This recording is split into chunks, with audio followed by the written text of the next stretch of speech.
Hey guys, welcome to Kapow Comic Book Reviews. I'm Elliot. And I'm Jill. And today we're going to be looking at Chum by Ryan K Lindsay and Sammy Cavella. And we're also going to be looking at Alien Defiance by Brian Wood and Tristan Jones. And we'll follow that up with a review of DC's Rebirth. So Chum from Comics Tribe is pulp fiction at its heart. A noir story set in a dark and mysterious beach.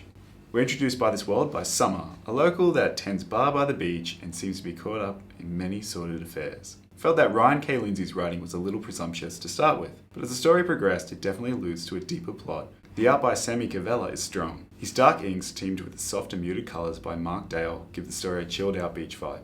The sleepy mood helps disguise the dark undertones of these characters. Chum was so intriguing that I would definitely pick up the next issue, which is out now. Alien Defiance from Dark Horse Comics is set between the movies Alien and Aliens.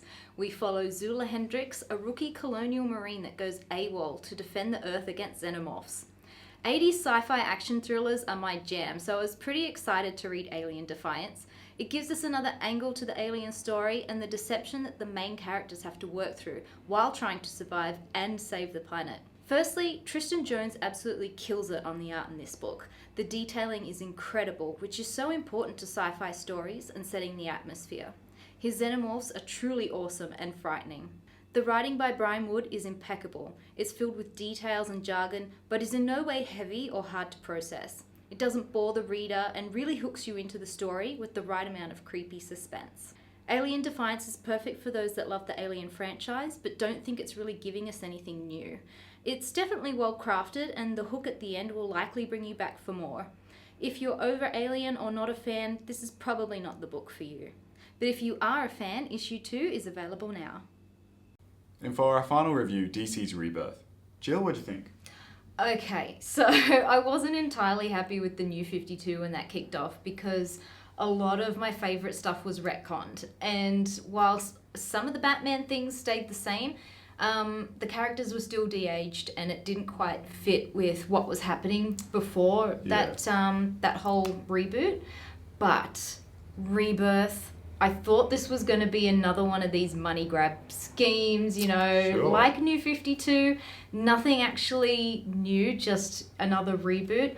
I was so wrong. I loved this book and it absolutely redeemed everything that's happened in New 52, and I'm unbelievably happy with the way that I think this story is going to go. And I hope this is the way this story is going to go. Yeah, definitely. Yeah, what about you? I stopped reading New 52 because I really loved pre-52. Yeah. I was a huge fan of all the great stories, and I thought they had still a whole lot more stories to tell. Yeah, definitely. So when New 52 came along, I felt a little disheartened. A lot of my favourite characters became my least favourite characters. A lot of books that I was following I dropped. Yeah. And so I guess 2 years on, they've listened to fans, I guess, from an overwhelming sense that they need to do something fresh. And how about we go back to great storytelling? How about we go back to legacy? Yeah. And I think Jeff Johns has really knocked this out of the park. I mean, the guy knows how to write a book, I can tell you that. It was just incredible. Like, the redemption, I think that they're probably trying to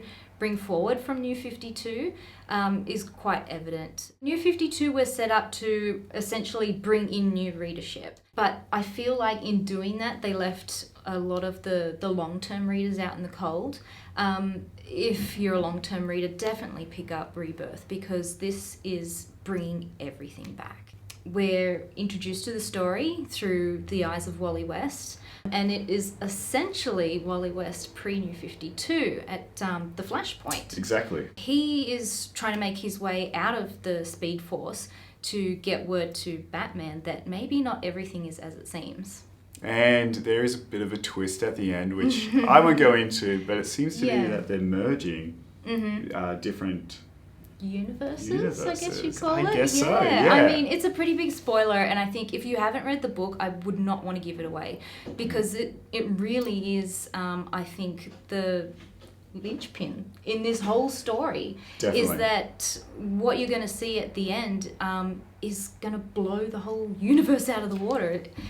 It's big. It's a huge mystery, and I think it's going to take quite a few years to get to the forefront of this. So I think just sit back, relax, and read some DC. Yeah, get excited. Try a few of the new titles that are coming out, because I'm excited to see Nightwing back in the blue. Oh, definitely picking No that more up. of that Agent Grayson weird stuff. Yeah, it's a little bit interesting. Yeah, none of Yeah. that much. Back to good old Teen Titans, you Yeah, know, definitely. led by Robin, Damian Wayne this time. Yeah. Yeah, that's going to be fun. Detective Comics seems really interesting with Clayface Yeah. and a few of the Robins, and I'd Cassandra follow- Cain is back in. So Yeah, I'd follow anything that Scott Snyder writes. He's fantastic. So absolutely.